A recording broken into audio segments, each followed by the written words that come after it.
चला ये मंगा देंगे। जी जी ठीक है मैम। नाटक देखो आओ आओ, नाटक देखो आओ आओ, नाटक देखो, नाटक देखो, नाटक देखो, नाटक देखो, नाटक देखो। दाएं वाले, बाएं वाले, आगे वाले, पीछे वाले, नाटक देखो, नाटक देखो, नाटक देखो। अरे सुनो तो देखो क्या हो रहा है। अरे हमें भी तो बताओ यहाँ क्या हो रहा है। क्या हो रहा है, क्या हो रहा है? यहाँ तो महिलाओं पर अत्याचार व शोषण हो रहा है, शोषण हो रहा है। नमस्कार, हम न्यू नीलम स्कूल के छात्र एवं छात्राएं आप सबके सामने एक नुक्कड़ नाटक प्रस्तुत कर रहे हैं, जिसका शीर्षक है महिला सशक्तिकरण। महिलाओं को तो घर की लक्ष्मी कहा जाता है, पर क्या उनके साथ ऐसा बर्ताव भी किया जाता है? तो इसे इस दृश्य में देखते हैं। तुम और फुटबॉल। क्यों मैं फुटबॉल नहीं खेल सकती? तुम्हारा दिमाग तो ठीक है ना, लड़कियां थोड़ी फुटबॉल खेल सकती है, उनका बस का नहीं है ये खेल। क्यों मैं तो बहुत अच्छा फुटबॉल खेलती हूँ। ओ भाई हम नहीं सीख पाए थे क्या खेलेगी फुटबॉल। ए नाजुक अली, जा घर जाके रोटियां पका, फुटबॉल खेलना तेरे बस का नहीं है, जा जहाँ से। ये सोचते हैं कि लड़कियां फुटबॉल नहीं खेल सकती, ये सोचते हैं कि लड़कियां लड़कों की बराबरी नहीं कर सकती, ये सोचते हैं कि लड़कियां लड़कों के कंधे से कंधा मिलाकर नहीं चल सकती। तो क्या यही लड़कियां घर के बाहर सुरक्षित हैं? आइए देखते हैं इस दृश्य में। बढ़िया भाई तुम बताओ। गुलाबी आंखें जो तेरी देखी, दीवाना ये दिल हो गया। तुम हमें देखे खाना खा रहे हो। सुंदर तो देख खाने लड़कियां घर के बाहर चलती हैं तो सुरक्षित नहीं होती। आप सोचते हैं कि घर के बाहर चलने से लड़कियां सुरक्षित होती हैं, तो घर में इनका क्या हाल होता होगा। चलिए आए देखें। देखते जा रहे हो, थोड़ी देर मुझे भी देखने दो, बस आधे घंटे की तो बात है। तेरी नाचने गाने की उम्र है, जा जाके रसोई में खाना बनाओ, और वैसे मुझे भूख लगी है। माँ बस आधे घंटे की तो बात है। बोला ना कि रसोई में जाकर खाना बनाओ, मुझे कोई बहस नहीं करनी तेरे साथ, जा यहाँ से। माँ मुझे रिमोट दो, मैंने टीवी देखना है। देती हूँ बेटा, बस 2 मिनट। माँ बहुत हो गया, का 2 मिनट, मुझे रिमोट दो। अरे माँ अपने भाई को रिमोट दे दिया, लेकिन मुझे क्यों नहीं दिया? ऐसा क्यों? उसकी खेलने कूदने की उम्र है, दिखाई नहीं देता कि तुझसे कितना छोटा है। जा जाकर रसोई में खाना बनाओ। और मैं बचाओ बचाओ, मुझे आजादी चाहिए। ए औरत, शांत रह।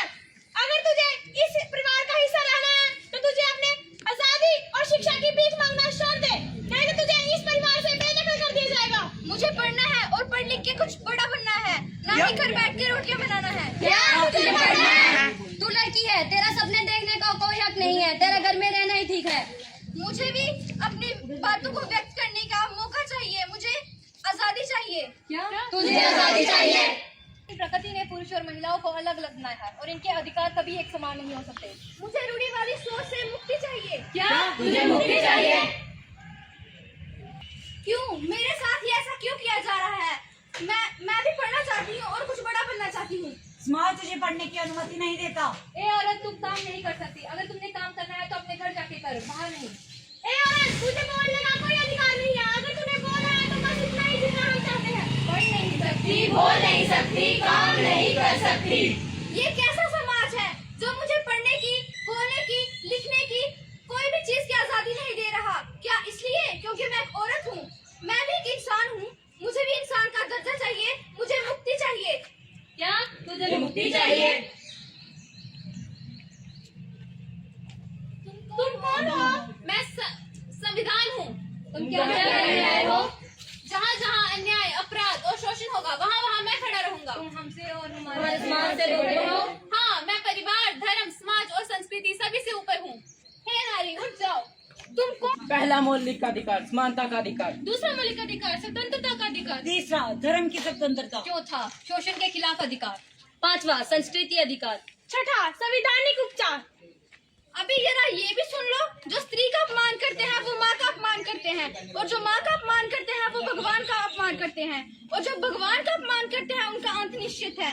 इसलिए मैं भी छू सकती हूँ आकाश, मौके की है मुझे तलाश। मैं भी छू सकती हूँ आकाश, मौके की है मुझे तलाश। मैं भी छू सकती हूँ आकाश, मौके की है मुझे तलाश। धन्यवाद।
बेटा तो सही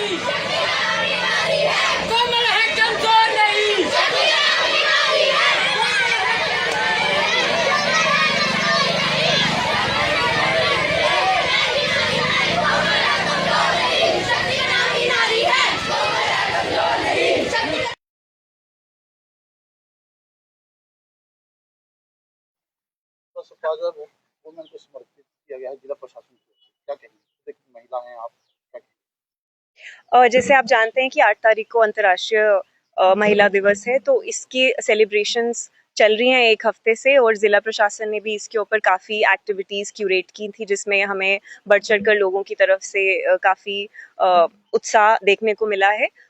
उसी के साथ साथ काफ़ी प्राइवेट स्कूल्स और एजुकेशनल इंस्टीट्यूट्स में भी इसको बहुत अच्छे से मनाया जा रहा है, और आज नगरी में भी न्यू मिलेनियम स्कूल ने भी एक नुक्कड़ नाटक के ज़रिए से एक अवेयरनेस क्रिएट करने की कोशिश की है, क्योंकि काफ़ी यंग एज से ही बच्चों के लिए वो एक फॉर्मेटिव ईयर्स रहते हैं, और ये बहुत ज़रूरी है कि उनको स्टार्टिंग से ही जेंडर के प्रति सेंसिटाइज किया जाए, एक इगैलिटेरियन सोसाइटी की तरफ हम मूव करें। उसका जो काम है वो बड़े होकर नहीं, वो काफ़ी एक छोटी एज से ही शुरू हो जाता है, घर से शुरू हो जाता है, स्कूल से शुरू हो जाता है।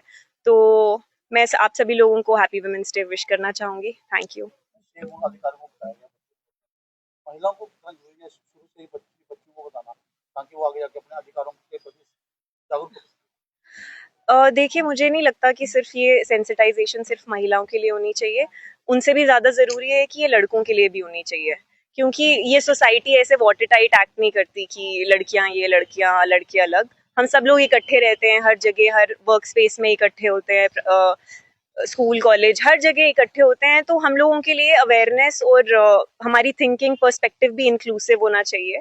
और जहाँ पे और कई बार ऐसी डिस्क्रिमिनेशन के चलते लड़कों का भी नुकसान होता है। कई ऐसे मान लीजिए कि कई ऐसे प्रोफेशंस होते हैं जो फीमेल डोमिनेटेड मान लिए जाते हैं, और उसमें मेल्स का पार्टिसिपेशन हम कम देखते हैं, या कई ऐसे जो फील्ड्स होते हैं उसमें मेल डोमिनेटेड होते हैं तो लड़कियों को कम मौका मिलता है, और ऐसे स्टीरियोटाइप्स होते हैं, डिस्क्रिमिनेशन होती है, एंट्री बैरियर ज़्यादा होता है, फिर सस्टेन करने के लिए भी उनको ज़्यादा एफर्ट लगता है। तो हम सबकी कोशिश यही है कि धीरे धीरे हम एक बेटर सोसाइटी इवॉल्व करें, जिसमें सबके पास एक फेयर अपॉर्चुनिटी हो ग्रो करने की। साथ ही साथ क्योंकि यहाँ बच्चे हैं, और हम देख सकते हैं कि काफ़ी नेगेटिव चीज़ें भी आगे पीछे होती हैं, तो मैं ये भी कहूँगी कि एजुकेटर्स के लिए ये बहुत ज़रूरी है कि उनको अवेयर किया जाए बेसिक चीज़ों के बारे में, पॉश के बारे में और पॉक्सो के बारे में। इन सब चीज़ों की छोटी छोटी लेवल पे बच्चों को भी जानकारी दी जाए कि अगर आगे पीछे वो कुछ एक्सपीरियंस करें, देखें सुने कोई चीज़ गलत होती हो, तो इतना उनके अंदर कॉन्फिडेंस हो, इतना उनके अंदर फेथ होना चाहिए कि वो अपने से बड़े के पास जाकर रिपोर्ट कर सकें कि अगर उनके साथ कोई भी गलत हरकत होती है। तो ये बहुत ज़रूरी है कि इसमें छोटी बच्चियां और स्पेशली जो फीमेल टीचर भी हैं, वो एक ऐसा एनवायरनमेंट क्रिएट करें जो बच्चों के लिए हेल्दी हो और सेफ हो, ताकि वो सिर्फ अपनी पढ़ाई और आगे कुछ अच्छा करने के ऊपर फोकस कर पाए। Thank you so much.